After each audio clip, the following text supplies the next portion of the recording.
Hello guys, welcome back to సరదాగా శ్రీదేవితో. ఏంటి ఎక్కడికి వెళ్తున్నా అనుకుంటున్నారా? ఈరోజు అయితే హైదరాబాద్లోనే మోస్ట్ ఫేమస్ గణేషులు అయిన ఖైరతాబాద్ అండ్ బాలాపూర్ గణేషులను అయితే మీకు చూపించబోతున్నాను. సో ఫస్ట్ అయితే నేను బాలాపూర్ రీచ్ అయిపోయాను అనమాట. నేనైతే ఆఫ్టర్నూన్ టైంలో వచ్చాను కాబట్టి రోజుతో పోలిస్తే ఈరోజు కొంచెం రష్ తక్కువగానే ఉందని చెప్పొచ్చు. మేమైతే వెహికల్ని పార్క్ చేసి లోపలికి వెళ్ళిపోయాం. పార్కింగ్ అవైలబిలిటీ కూడా ఉంది.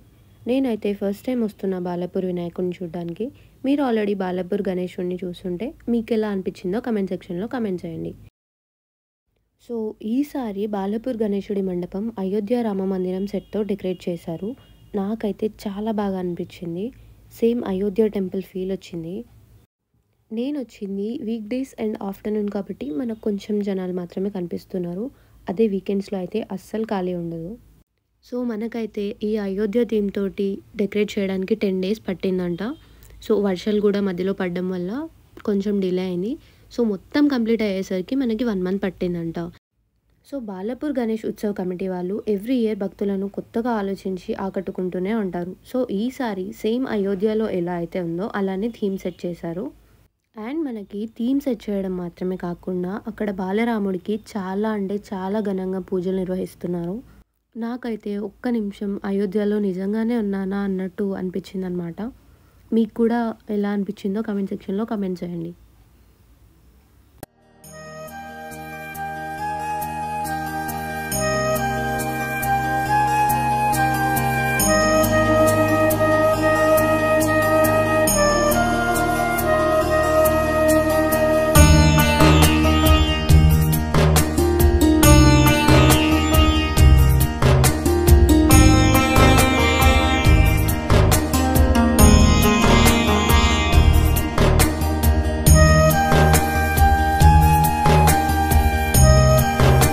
నిజంగా డెకరేషన్ అయితే చాలా బాగా అంటే చాలా బాగా చేశారు. అండ్ ఇక్కడ గోడల పైన మనకి రామాయణం ఘట్టంలోని ప్రతి ఈచ్ అండ్ ఎవ్రీ సిచ్యువేషన్ మనకి గోడల మీద అయితే పోస్ట్ చేశారనమాట.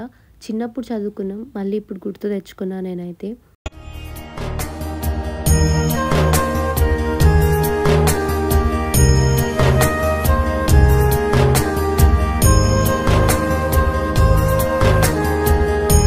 ఇంకా బాలాపూర్ గణేశుని చూడడానికి వెళ్ళిపోదాం రండి.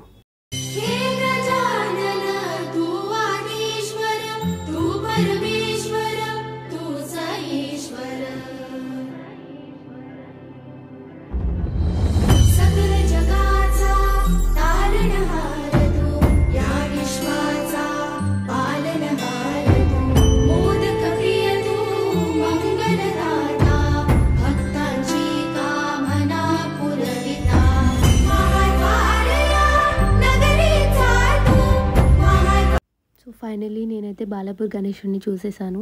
అలా కళ్ళు తెరిచి మూస్తుంటే నిజంగానే మనం కళ్ళ ముందు దేవుడు ఉన్నాడా అన్నట్టు అనిపించింది. అండ్ బాలాపూర్ గణేశుడి లడ్డు మాటకొస్తే బాలాపూర్ గణేశుడి కన్నా బాలాపూర్ గణేశుడి లడ్డుకి ఇక్కడ ఎక్కువ ఫ్యాన్ బేస్ ఉంటుంది. లక్షల్లో వేలం పాట పాడుకొని లడ్డుని దక్కించుకున్న వాళ్ళు చాలామంది ఉంటారు. సో ఫైనలీ మేమైతే ప్రసాదం తీసుకొని బయటకు వచ్చేసామన్నమాట.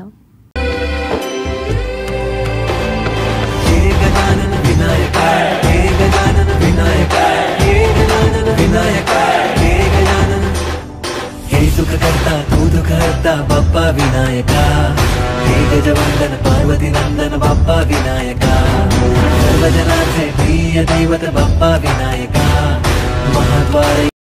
సో ఇదండి బాలాపూర్ గణేశుడి మండపం. సో నెక్స్ట్ మనమైతే ఖైరతాబాద్ గణనాథుడి దగ్గరికి అయితే వెళ్దాం పదండి.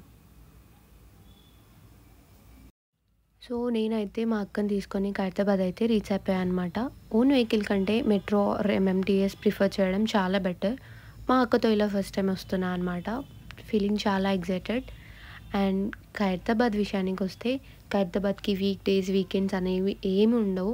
ఎప్పుడు చూసినా కంప్లీట్గా ఫుల్ ఉంటారు. అంత క్రేజ్ ఉంటుంది ఖైరతాబాద్ గణేశుడికి. చూసారు కదా ఎంతమంది జనాలు ఉన్నారో. ఈ జనాలందరినీ దాటుకొని మనమైతే ఖైరతాబాద్ గణేశుడిని అయితే చూడాలి. మీరు కూడా ఖైరతాబాద్ గణేశుడిని చూస్తుంటే మీకు ఎలా అనిపించిందో కమెంట్ సెక్షన్లో కమెంట్ చేయండి. ఈ ఇయర్తో 70 years కంప్లీట్ చేసుకొని ఖైరతాబాద్ గణేశుడిని 70 feet తోటి నిర్మించడం జరిగింది. ఇలా మా అక్కతో అన్ఎక్స్పెక్టెడ్గా రావడం నాకు చాలా అంటే చాలా బాగా అనిపించింది. ఇంకా అక్క నేను దర్శనం కంప్లీట్ చేసేసుకొని అక్కడి నుంచి స్టార్ట్ అయిపోయామన్నమాట. అండ్ మనం అక్కడ నుంచి ముందుకు వస్తే మనకి ఇక్కడ స్ట్రీట్ షాపింగ్ కూడా అవైలబుల్ ఉంటుందన్నమాట. ప్రైజెస్ కూడా కొన్ని బార్గెన్ చేసుకోవచ్చు అండ్ కొన్ని ఫిక్స్డ్ రేట్స్ అయితే ఉన్నాయి. ఈ జనాలు ఏంటండి బాబు, అందరూ ఇక్కడ ఉన్నట్టున్నారు. After lots of struggles we completed our దర్శనం అన్నమాట. చాలా బాగా అయింది, కానీ కొంచెం ఎక్కువసేపు ఉంటుంటే బాగుంటుంది. సో ఇదండి ఈరోజు బాలాపూర్ అండ్ ఖైరతాబాద్ గణనాథుడి వీడియో నచ్చిందని అనుకుంటున్నాను. వీడియో నచ్చితే లైక్, షేర్ అండ్ సబ్స్క్రైబ్.